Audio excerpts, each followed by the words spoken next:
కంప్లైంట్దారుడు October 21వ తేదీ గంజి Suresh Kumar CNR nursing home నందు పనిచేయుచున్న డాక్టర్ ప్రతాప్ రెడ్డి సర్జన్ మీద కంప్లైంట్ ఇవ్వటం జరిగింది. ఆ డాక్టరు ఆర్ఎంపీ క్లినిక్కి వెళ్ళి ఇట్లా స్కానింగ్ చేస్తున్నాడు మేడం అని అతను కంప్లైంట్ ఇచ్చి ఆధారాలతో సహా మాకు ఇవ్వటం జరిగింది. దాని మీద మేము ఎంక్వైరీ చేశాము. ఎంక్వైరీ చేసిన తర్వాత అది నిజమని తెలిసింది.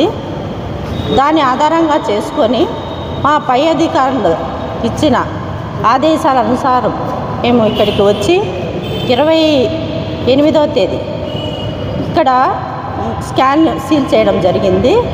దాన్ని డిఎంఎన్హెచ్ఓ గారి ఆఫీస్ పంపడం జరిగింది. ఆ రోజు డాక్టర్ గారు లేకపోవటం వలన మేము సారుది సీల్ చేయలేదు ఓపీ.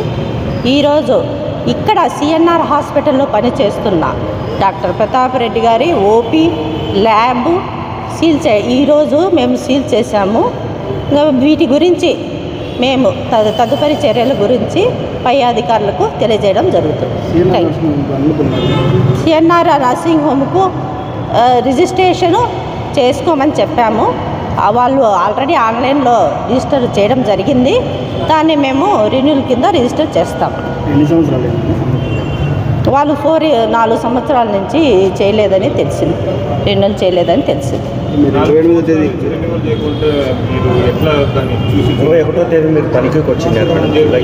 అవును ఆ రోజే గుర్తించాము. వాళ్ళకి చెప్పడం జరిగింది ఎందుకు చేయలేదని.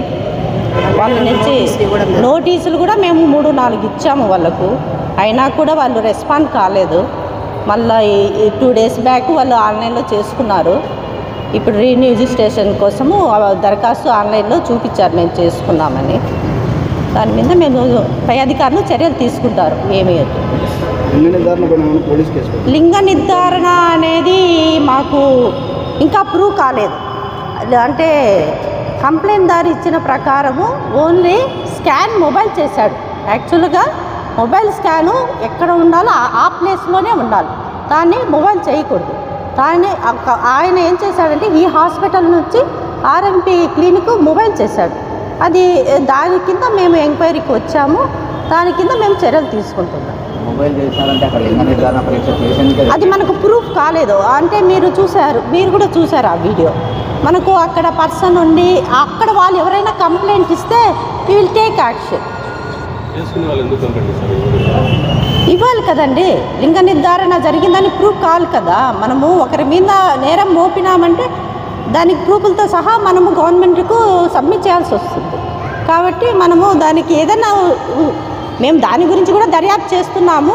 దాంట్లో గిన్న మాకు ఏమైనా దొరికితే ఆధారాలు ఖచ్చితంగా దాని మీద కూడా లింగ నిర్ధారణ చేసినారని ప్రూవ్ అయితే దాని మీద కూడా కఠిన చర్యలు తీసుకుంటాం. ఇది ఈ ఒక్క డాక్టర్కే కాదు, ఈ కడప డిస్టిక్లో అందరి డాక్టర్లకు నేను చెప్పడం ఏంటంటే మొబైల్ స్కానింగ్ సెంటర్స్ ఏ రూమ్లో మేము రిజిస్టర్ చేసుంటామో ఆ రూమ్లో మాత్రమే ఉండాలి. పక్క రూమ్కి కూడా వెళ్ళటానికి వీల్లేదు. అట్లా ఏదైనా జరిగితే మాత్రం కఠిన చర్యలు ఉంటాయని అందరికీ తెలియజేయడం అయింది. Okay, thank you.